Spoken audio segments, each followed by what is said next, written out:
3. Welcome back to ప్రతిరోజు విశేషం channel అండి. ఈరోజు మన ఛానల్లో అప్పడాల కారం అయితే చేసుకోబోతున్నామండి.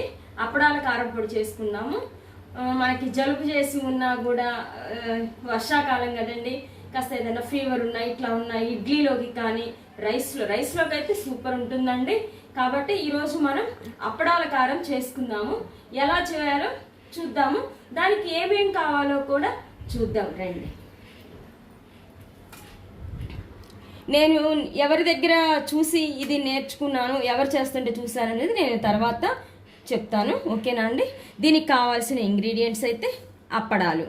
నేనైతే నా దగ్గర చిన్న సైజు అప్పడాలు ఉన్నాయండి. ఎవరైనా పెద్ద సైజు అప్పడాలున్నా తీసుకోండి, బట్ పెసరప్పడాలున్నా కూడా చేసుకోండి, ఓకేనా అండి. అప్పడాలండి 6 అప్పడాలు నేను తీసుకున్నాను. చిన్న సైజు అయితే 6 తీసుకున్నాను. మీరు పెద్ద సైజు మీ దగ్గర ఉంటే 3 తీసుకోండి. అది పెసరప్పడాలైనా ఓకే, మినపప్పడాలైనా ఓకే. నువ్వులండి 2 స్పూన్ల నువ్వులు, పసుపు, కొంచెం కాశ్మీరీ రెడ్ చిల్లీ పౌడర్ అండి. ఇది కాశ్మీరీ రెడ్ చిల్లీ పౌడర్ మనకి కలర్ కోసం. సాల్ట్, తగినంత ఉప్పు, మనకి సరిపడా ఉప్పు వేసుకోండి. ఎండుమిరపకాయలు ఇవి స్పైసీగా ఉంటాయి కాబట్టి నేను ఒక 5 మిరపకాయలు 6 మిరపకాయలు తీసుకున్నానండి. ఎందుకంటే మనం కారం వేస్తున్నాం కాబట్టి ఇవి సరిపోతాయి, ఓకేనా. పల్లీలండి, నేను ఈ చిన్న కప్పుతో పల్లీలు తీసుకున్నాను. అదే వేరుశెనగ గుళ్ళు ఈ కప్పుతో తీసుకున్నాను పల్లీలు. చిన్న ఉల్లి రెబ్బలు, జీలకర్ర. దీనికైతే జీలకర్ర ఎక్కువ ఉండాలండి, ఎక్కువ ఉంటేనే బాగుంటుంది ఈ అప్పడాల కారంకి, ఓకేనా. ఇవి వచ్చేసి కరివేపాకు రెమ్మలు. ఇప్పుడు మనం ప్రిపరేషన్లోకి వెళ్దామండి. స్టవ్ ఆన్ చేసేసుకొని మనం ఫస్ట్ అయితే ఈ అప్పడాలని నూనె లేకుండా ఫ్రై చేసుకుందాం. మనం నూనె లేకుండా ఇలా మంచి క్లాత్ తీసుకొని ఇలా అప్పడాన్ని ఇలా ఒత్తుతూ ఉంటే మనం అది హీట్కి మంచిగా వేగుతుంది. నూనెలోనైతే వేయించకూడదండి, మనం ఇలా అప్పడాన్ని ఇలా వేయించుకుంటూ ఉండాలి.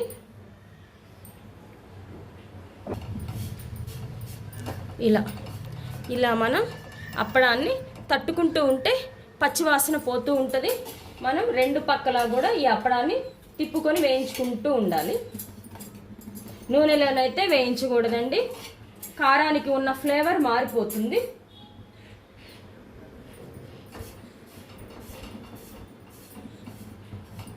మనం పాన్ మీద కూడా వీటిని హీట్ చేసుకోవచ్చు, బాండీలోనే కాదు. మనం దోశ వేసుకునే పాన్ మీద కానీ లేకపోతే చపాతీ చేసుకునే పాన్ మీద కానీ వాటిని మనం హీట్ చేసుకోవచ్చు. నేను ఇక్కడ కడాయి ఉంది కాబట్టి దీనిలో హీట్ చేస్తున్నాను. పచ్చివాసన పోయే వరకు మనకు వేగితే సరిపోతుంది, అప్పుడు బాగుంటుంది. ఇదిగోండి, మనం అప్పడాలన్నీ ఇలా వేయించుకోవాలి. చెప్పాను కదండి, ఆయిల్ లేకుండా ఇలా అప్పడాలను వేయించుకోవాలండి మనం అన్నీ కూడా. ఇగో నేను అన్ని అప్పడాలని ఇలా ఆయిల్ లేకుండా వేయించి పెట్టాను. ఇప్పుడు మళ్ళీ మనం స్టవ్ ఆన్ చేసుకొని ఇప్పుడైతే పల్లీలు వేయించుకుందామండి. పల్లీలు కూడా వేయించుకోవాలి. ఇది కూడా ఆయిల్ లేకుండానే వేయించుకోవాలి. పొట్టు తీయవలసిన అవసరం అయితే ఏమీ లేదు, ఆయిల్ లేకుండా మనం వేయించుకుందాం.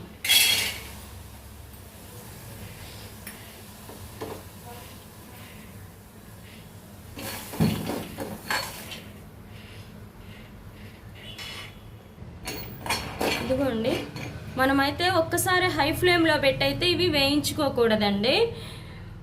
మామూలుగా మీడియం ఫ్లేమ్లో పెట్టుకొని మనం చిన్న మంట మీద పెట్టుకొని వేయించుకున్నామంటే లోపల పచ్చివాసన, ఎందుకంటే మనం నిలవ పెట్టుకున్నా కూడా ఇది 5-6 నెలలు కన్ఫామ్గా నిలవ ఉంటుంది, ఎక్కడికి చెడిపోదు. కాబట్టి మనం పల్లీల్ని కూడా స్లో ఫ్లేమ్లో పెట్టుకొని నిదానంగా వేయించుకుంటే పచ్చివాసన పోతుంది. హై ఫ్లేమ్లో పెట్టి వేయించుకోకూడదు.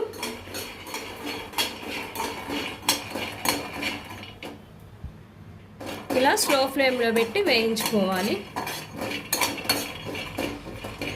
ఇవి పల్లీలు అయితే మనకి నిదానంగా వేయించుకున్నాము, వేగిపోయినాయండి. ఇప్పుడు మనం పల్లీలు లాస్ట్ స్టేజ్లోకి వచ్చినప్పుడు ఎండుమిరపకాయలు వేసుకొని కొంచెం ఆయిల్ వేసుకోవాలండి, ఎక్కువేమీ అవసరం లేదు.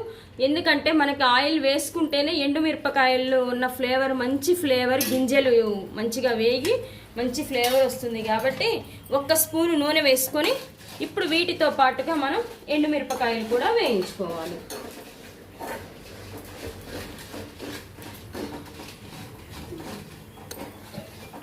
చూడండి, ఇవి ఎండుమిరపకాయలు కూడా మంచిగా వేగిపోయినాయండి మనకి. ఇప్పుడు వీటిని తీసి పక్కన పెట్టేసుకుందాము.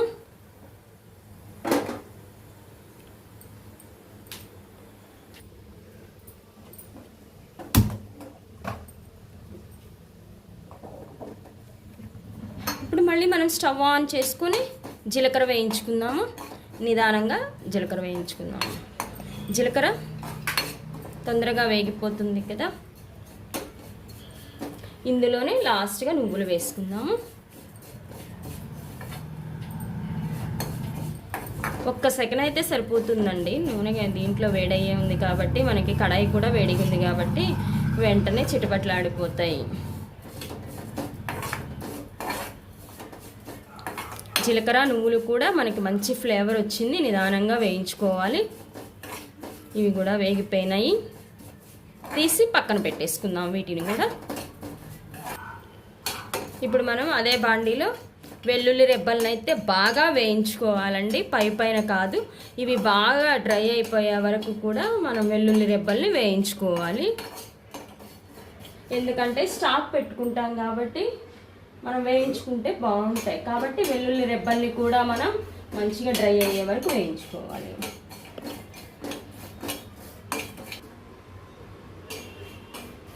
మనకి అప్పడాల కారం చాలా బాగుంటుందండి. కొత్తగా అనిపిస్తే ఒకసారి ట్రై చేయండి, ఓకేనా. నేను ఈ రెసిపీ అయితే మాకు కర్రీ పాయింట్ ఉన్నప్పుడు మాకు ఫుడ్ ఆర్డర్ ఒకటి వచ్చిందండి. దాంట్లో వంట అతను వాళ్ళు కొత్తగా అడిగారు, ఏదైనా మంచి కారపొడి ఒక రకం కొత్తగా ఉండాలి, మాకు వెరైటీ డిష్ అనిపించాలి అందరికీ అనేట్లు ఉంటే మేము తీసుకొచ్చిన వంట అతను ఈ అప్పడాల కారం చేశాడండి. అప్పుడు నేను దగ్గరుండి అన్నీ చూసుకుంటాను కాబట్టి ఇది చేయటం నేను చూశాను. అతని దగ్గరే చూసి ఇది నేను నేర్చుకున్నానండి. మనకి వెల్లుల్లిపాయలు అయితే బాగా వేగిపోవాలి, వడియాల్లాగా అయిపోవాలన్నమాట. అవి రెడ్డిష్ కలర్లో వచ్చి, కాబట్టి అప్పటి వరకు వేయించుకుందాం, ఓకేనా.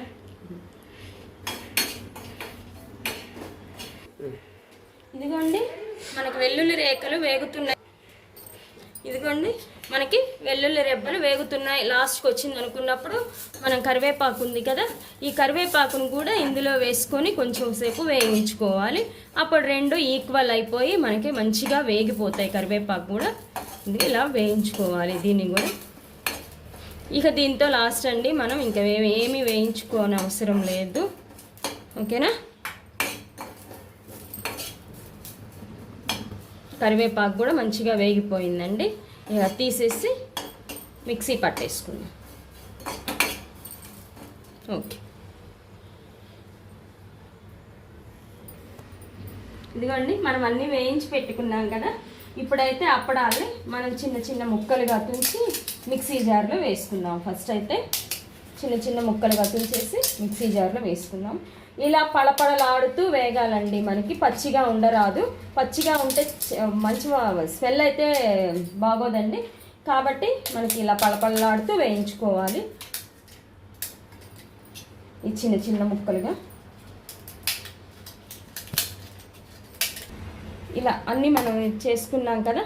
ఇప్పుడు ఫస్ట్ వేయించుకొని ఇవన్నీ ఆరబెట్టుకున్నాం కదండి మనం, పల్లీలు ఇవన్నీ కూడా, ఇవి కూడా ఇందులోనే వేసేసుకున్నాము. చాలా ఈజీ అండి, 10 మినిట్స్లో అయిపోతుంది. మనకి హెల్దీ కూడా ఇవి. ఒకసారి చేసుకొని చూడండి మీరు కూడా. మనం వెల్లుల్లి రేఖలు ఇవి కూడా వేయించుకున్నాం కదా, ఇవి కూడా ఇందులో వేసేసుకున్నాము. తర్వాత వచ్చేసి పసుపు, కాశ్మీరీ రెడ్ చిల్లీ పౌడర్, మనకి రెడ్డిష్గా వస్తుందండి కారం. ఉప్పు తగినంత ఉప్పు వేసుకోండి, ఓకేనా. నేనైతే ఫస్ట్ ఇది వేస్తున్నాను, సరిపోకపోతే మళ్ళీ వేసుకోవచ్చండి, ఓకేనా. ఇదంతా ఇప్పుడు మనం మిక్సీ పట్టుకుందాం. ఇదిగోండి మనం ఇలా పట్టుకోవాలి. ఎక్కువ మెత్తగాను పట్టుకోరాదు, ఎక్కువ బరకగాను పట్టుకోరాదు. మనకి చూడండి ఇదిగోండి ఇలా ఉంటే మంచి టేస్ట్ ఉంటుందండి మనకి తినేటప్పుడు కూడా. నెయ్యి వేసుకొని తింటే మాత్రం ఎక్సలెంట్ టేస్ట్ అండి. మనకి టేస్ట్ కూడా కొత్తగా అనిపిస్తుంది. ఓకేనా, ఇప్పుడు మనం సర్వ్ చేసుకుందాము. ఓకేనా అండి, ఇదిగోండి మన అప్పడాల కారం రెడీ అయిపోయిందండి. చూడండి, టేస్ట్ కూడా డిఫరెంట్గా చాలా బాగుంటుందండి. ఒక్కసారి ట్రై చేసి చూడండి, ఎలా వచ్చిందో మీకు, ఆ టేస్ట్ ఎలా ఉందో ఒకసారి కామెంట్స్లో చెప్పండి. చాలా బాగుంటుందండి అప్పడాల కారం. ఇందులో మనకు అప్పడాలు అయితే నూనెలో వేయించుకోవద్దు, మామూలుగా మనం పాన్ మీద కానీ ఇలా కడాయిలో కానీ ఆయిల్ లెస్తో వేయించుకుంటే చాలా బాగుంటుందండి. మీరు కూడా ఒకసారి ట్రై చేసి ఎలా వచ్చిందో కామెంట్స్లో చెప్పండి. ఓకేనా, మీకు నచ్చితే లైక్, షేర్, సబ్స్క్రైబ్. బాయ్.